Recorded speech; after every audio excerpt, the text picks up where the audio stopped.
Good afternoon and welcome to On the Shelf at Tulare Public Library for March. My name's Heidi and I'm here this afternoon with Kat, and we are going to talk about some books that are related to but not totally tied to Read Across America Day, which started out as a celebration of Dr. Seuss's birthday, but has sort of evolved into a celebration of reading both with and for your child. So if you read to your child, if your child reads to you, if your child reads, if you read, these are all things that you can find on the shelf here at Tulare Public Library today that might be fun for you to explore.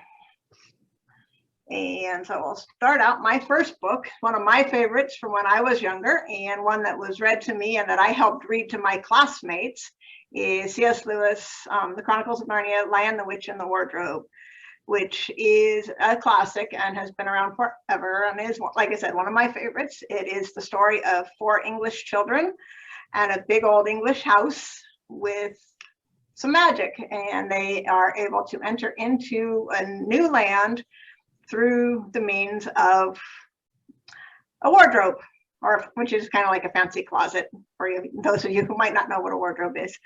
But they go back into Narnia from England, and they have to save Narnia and the people of Narnia from the White Witch. And there's some conflict when one of the siblings is taken by the White Witch and sort of pulled into her view. It's Lucy, who's the main character. That's been some time, her sister and brothers don't believe that she's been to this other place, but once they've all landed in Narnia, the action really gets going. If you like a nice adventure story with a little bit of magic and a little bit of challenge and a little bit of sibling rivalry, this might be a great place to start, and it's a great read aloud as well as a read to yourself story. All right, thank you, Heidi. That's a book that I've had read to me by my parents and I've read to my children. It's a great book. And for me, when you think of reading to kids, you start out thinking of them as little tiny babies, putting them to bed. And for a great bedtime story, I've got The Rabbit Listened by Corey Dorfield. This book emphasizes the importance of listening, reflecting, and allowing time to come to terms with difficult emotions. And it demonstrates how to find positive ways to move forward with solutions to your problem.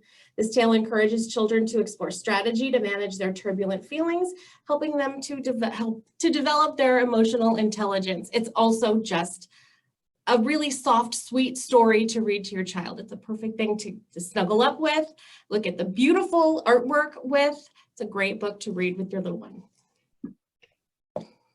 Always nice to have those that help start the conversation and help parents and kids come to an understanding of where everybody's at. My next title is a bilingual title because that is an important component of our communities as well. It's called My Mexico, Mexico Mío, and this is a book of poetry. And poetry is always a great read aloud and a great way to learn different things. And it's got really pretty artwork. So in some cases, you've got the English and Spanish on the same page. And in some cases, you've got the English on one page and the Spanish on the other, but you've got the corresponding. So if you've got a child who wants to learn a language, or if you want to learn a language, it's a great way to start. This one, like I said, it's really pretty, and it has a lot of really simple poetry, which is a great way to teach language and rhythm and rhyme, and it's a lot of fun. That's My Mexico, Mexico Mío. Very nice. Some of the books that I really love are classic stories. Research clearly supports reading classic literature that can improve your child's vocabulary along with their reading and writing abilities. 2 of my favorites that I remember from childhood are The Hobbit and Anne of Green Gables. It can take you from a cozy Canadian kitchen all the way to lands that you can only come up with in your imagination. This is an incredible journey, an adventure story. It's there and back again, so it's a full round trip story. It's the beginning of the Lord of the Rings series. It's not a part of that book trilogy, but it's the starter. It gets you going. I'm not a huge fan of fantasy, but this book captured me when I was in 4th grade, and I've read it probably a half a dozen times since then. Also read this one to my children. Great intro to fantasy, dragons, adventure, all kinds of stuff in The Hobbit. And taking care of each other. And taking care of each other. Anne of Green Gables is just one of my favorites ever. It's hilarious. It's heartwarming.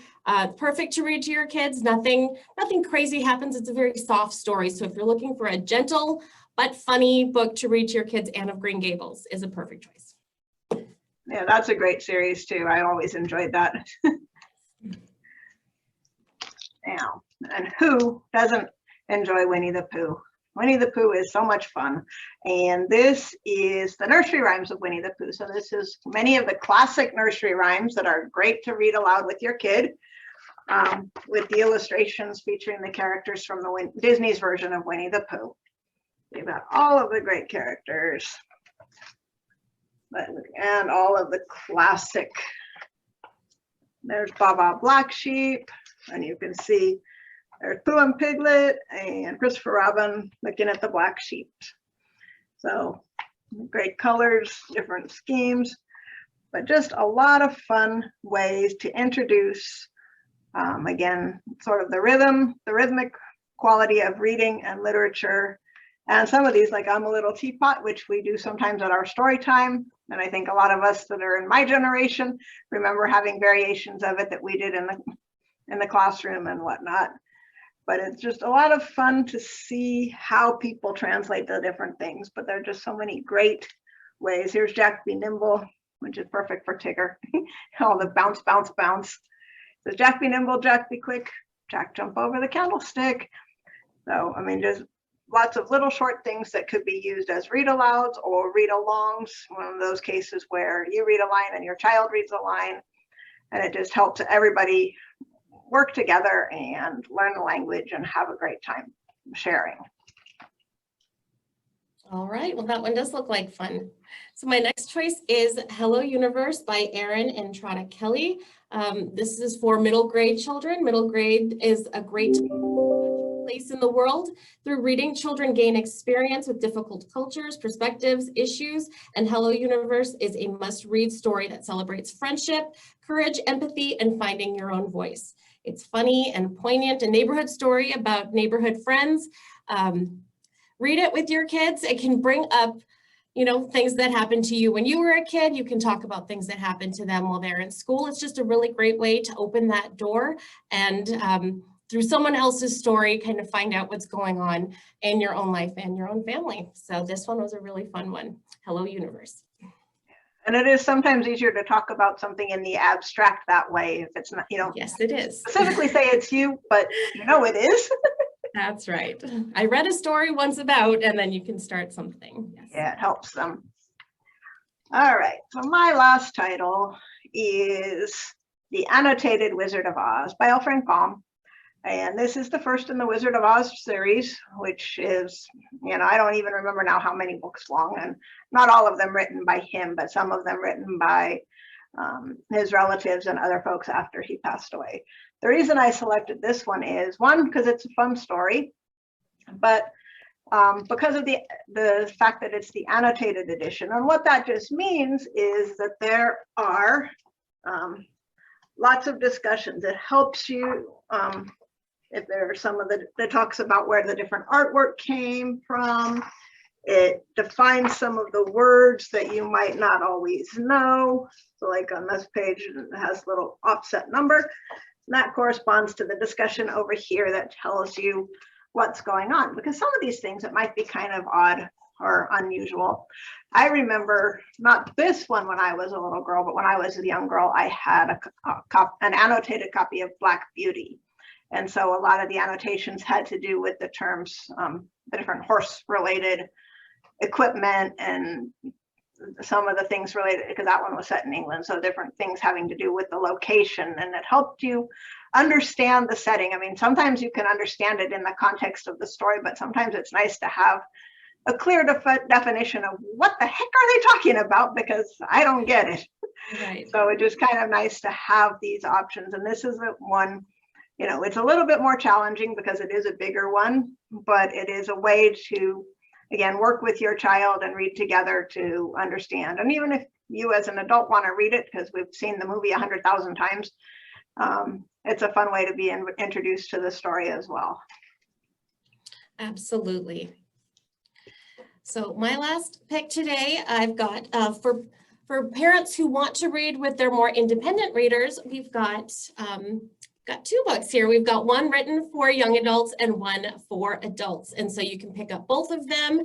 Each of you read your own copy and then come together and discuss how it is later on. This book is I Am Malala, the Girl Who Stood Up for Education and Was Shot by the Taliban by Malala Yousafzai.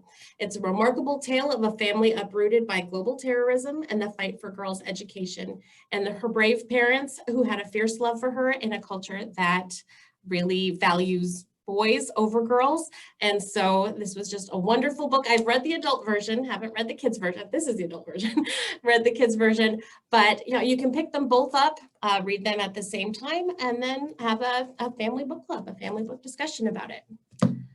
All right. Well, that's what I've got for today. I do want to say, as someone who was read to as a child, it was a defining thing for me. I have so much respect for my teachers, my parents, who took the time to read out loud to me. And it's just amazing the impact that it can have on a child's life, on your own life, because reading books like this, you're both learning something new when you pick up a book together with your child. So I highly recommend it. Read with your kids, read with your neighbors, read with your coworkers, which I get to do all the time. So thank you so much for watching it today. Heidi, did you have anything else to add before we say goodbye to this episode? I mean, just that I agree with how very important reading is to anyone of any age.